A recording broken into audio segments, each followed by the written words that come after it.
Hello. Today I'm going to read Amos and Boris. Talk about real friendship. It's about a little mouse and a whale. How could a mouse and a whale be friends? You never know. Amos, a mouse, lived by the ocean. He loved the ocean. He loved the smell of sea air. He loved to hear the surf sounds, the bursting breakers, the backwashes with rolling pebbles. He thought a lot about the ocean, and he wondered about the faraway places on the other side of the water. One day he started building a boat on the beach. He worked on it in the daytime, while at night he studied navigation. When the boat was finished, he loaded it with cheese, biscuits, acorns, honey, wheat germ, 2 barrels of fresh water, a compass, a sextant, a telescope, a saw, a hammer and nails, and some wood in case repairs should be necessary, a needle and thread for the mending of torn sails, and various other necessities, such as bandages and iodine, a yo-yo, and playing cards.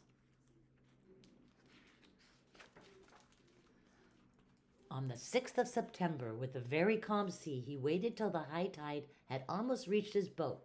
Then, using his most savage strength, he just managed to push the boat into the water, climb on board, and sail away. The rodent, for that was the boat's name, proved to be very well made and very well suited for the sea. And Amos, after one miserable day of seasickness, proved to be a natural sailor, very well suited for the ship. He was enjoying the trip immensely. It was beautiful weather. Day and night he moved up and down, on waves as big as mountains, and he was full of wonder, full of enterprise, and full of love for life.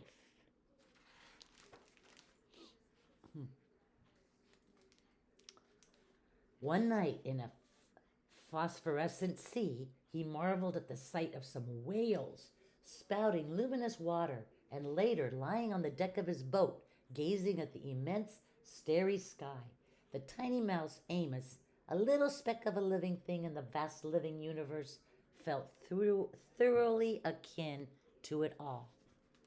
Overwhelmed by the beauty and mystery of everything, he rolled over and right off the deck of his boat and into the sea. Oh my goodness. There he is. Help, he squeaked as he grabbed desperately at the rodent. But it evaded his grasp and went bowling along under full sail, and he never saw it again. And there he was. Where? In the middle of the immense ocean, 1,000 miles from the nearest shore, with no one else in sight as far as the eye could see, and not even so much as a stick of driftwood to hold on to. Should I try to swim home? Amos wondered. Or should I just try to stay afloat? He might swim a mile, but never 1,000. He decided to just keep afloat, treading water, and hoping that something, who knows what, would turn up to save him. But what if a shark, or some big fish, a horse mackerel turned up? What was he supposed to do to protect himself? He didn't know. Morning came, as it always does. He was getting terribly tired. He was a very small, very cold, very wet, and worried mouse. There was still nothing in sight but the empty sea. Then, as if things weren't bad enough, it began to rain. At last the rain stopped, and the noonday sun gave him a bit of cheer and warmth in the vast loneliness. But his strength was giving out. He began to wonder what it would be like to drown. Would it take very long? Would it feel just awful? Would his soul go to heaven? Would there be other mice there? As he was asking himself these dreadful questions, a huge head burst through the surface of the water and loomed up over him. It was a whale. "What sort of fish are you?" the whale asked. "You must be one of a kind." "I'm not a fish," said Amos. "I'm a mouse, which is a mammal, the highest form of life. I live on land." "Holy clam and cuttlefish," said the whale. "I'm a mammal myself, though I live in the sea. Call me Boris," he added. Amos introduced himself and told Boris how he came to be there in the middle of the ocean. The whale said he would be happy to take Amos to the ivory coast of Africa, where he happened to be headed anyway to attend a meeting of the whales from all over the 7 seas. But Amos said he'd had enough adventure to last him a while. He wanted only to get back home and hoped the whale wouldn't mind going out of his way to take him there. Not only would I not mind, said Boris, I would consider it a privilege. What other whale in all the world ever had the chance to get to know such a strange creature as you? Please climb aboard. And Amos got on Boris's back. Are you sure you're a mammal? Amos asked. You smell more like a fish. Then Boris the whale went swimming along with Amos the mouse on his back. What a relief to be so safe, so secure again. Amos lay down in the sun and being worn to a frazzle, he was soon asleep.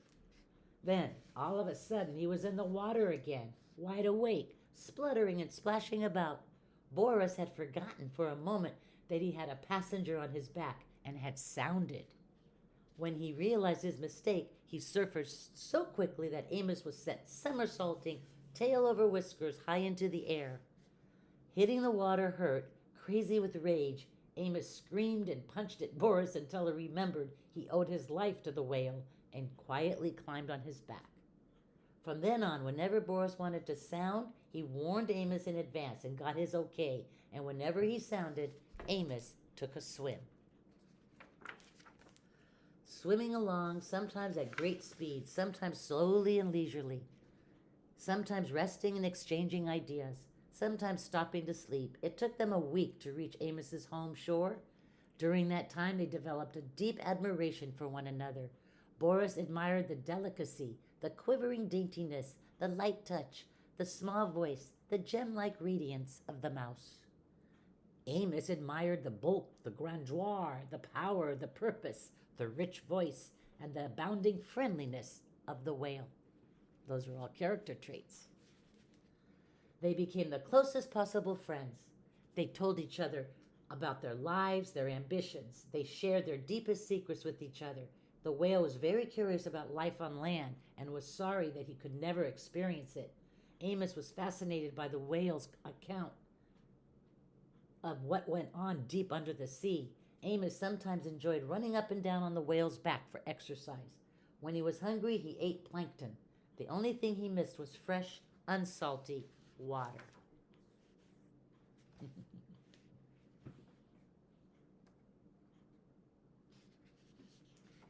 The time came to say goodbye. They were at the shore. I wish we could be friends forever, said Boris. We will be friends forever, but we can't be together. You must live on land, and I must live at sea. I'll never forget you, though. And you can be sure I'll never forget you, said Amos.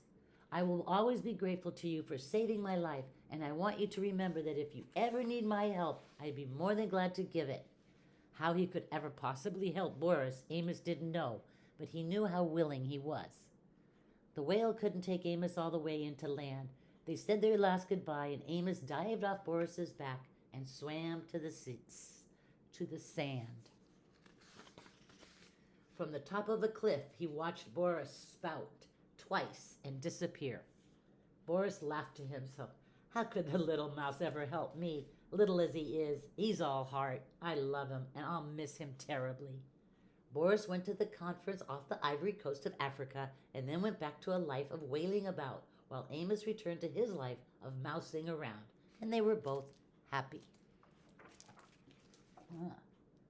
Many years after the incidents just described, when Amos was no longer a very young mouse, and when Boris was no longer a very young whale, there occurred one of the worst storms of the century, Hurricane Yetta, and it just so happened that Boris the whale was flung ashore by a tidal wave and stranded on the very shore where Amos happened to make his home. My goodness, what are the chances of that? Oh. It also just so happened that when the storm had cleared up and Boris was lying high and dry on the sand, losing his moisture in the hot sun and needing desperately to be back in the water, Amos came down to the beach to see how much damage Hurricane Yetta had done. Of course, Boris and Amos recognized each other at once. I don't have to tell you how these old friends felt at meeting again in this desperate situation. Amos rushed toward Boris. Boris could only look at Amos. Amos, help me, said the mountain of a whale to the mote of a mouse. I think I'll die if I don't get back in the water soon.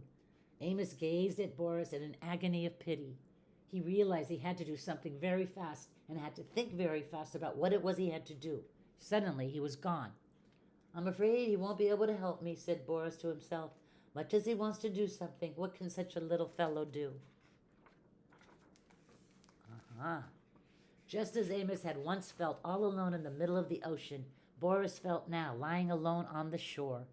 He was sure he would die, and just as he was preparing to die, Amos came racing back with two of the biggest elephants he could find.